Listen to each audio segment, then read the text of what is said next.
देखिए, उत्तराखंड में हम लोग अच्छी बिजली दे रहे हैं और उत्तराखंड में हम 24 घंटे बिजली दे रहे हैं। अभी मैं आज अपने केंद्रीय नेतृत्व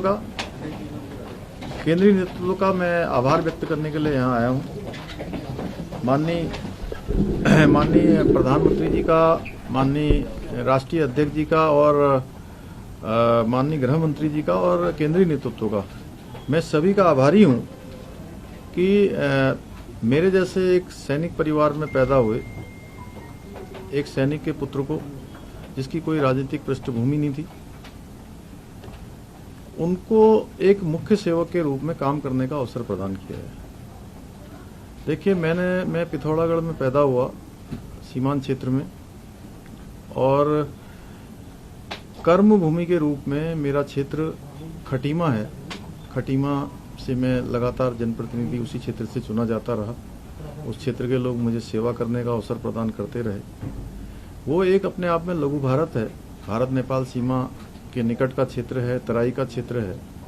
वहाँ पर सभी वर्गों के लोग, सभी धर्मों के लोग रहते हैं और मेरी पार्टी ने मुझे जो ये काम करने का अवसर प्रदान किया है, मैं निश्चित रूप से मैं उनका आभारी तो हुई, साथ ही साथ जो उन्होंने मेरे ऊपर जो विश्वास किया है, मैं अपने प्राणों प्राण से कोशिश करूंगा कि उत्तराखंड की जनता की सेवा करूं। देखिए, मैं सभी अपने प्रधानमंत्री जी का और केंद्रीय मंत्रियों का, सभी का मैं आभार व्यक्त करता हूं कि बहुत सारे मैंने उत्तराखंड के जो विकास के प्रपोजल हैं वो उनके सामने रखे हैं। कुछ पाइपलाइन में हैं और कुछ पूरे होने की कगार पर हैं। तो उन्होंने सब पर मुझे आश्वासन दिया है कि उन सब को जो है जल्द से जल्द उनको धरातल पर उतारा जाएगा।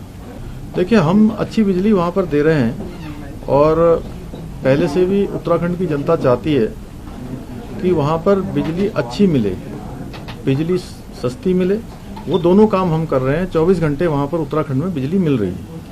नहीं, हमारे यहाँ से ऑलरेडी डिसीजन हो रखा है। 30 जून को जो है मेरे से पहले ही मंत्रिमंडल की बैठक में जो है ये हो चुका है कि कांवड़ यात्रा नहीं होगी। लेकिन फिर भी हमने सोचा कि ये श्रद्धा और आस्था का विषय है, लेकिन श्रद्धा और आस्था का विषय भगवान से जुड़ा हुआ होता है और भगवान भी नहीं चाहेंगे कि किसी की जान जाए। भगवान को भी अच्छा नहीं लगेगा। इसलिए हमने पहले इस पर जो है तीनों राज्यों के अधिकारी स्तर की हमने मीटिंग रखी थी। अभी उच्च स्तर की मीटिंग हो रही है और इसके बाद अगर जरूरत पड़ेगी तो और उच्च स्तर की करेंगे। हमारी पहली प्राथमिकता है कि किसी भी कीमत पर लोगों की जान माल को खतरा न हो, जान माल सुरक्षा रहे, यानी कि किसी की भी जान न जाए। हर किसी की जान बहुत ही जो है कीमती है, इसलिए हम किसी भी कीमत पर ये नहीं होने देंगे कि किसी को जान को खतरा हो।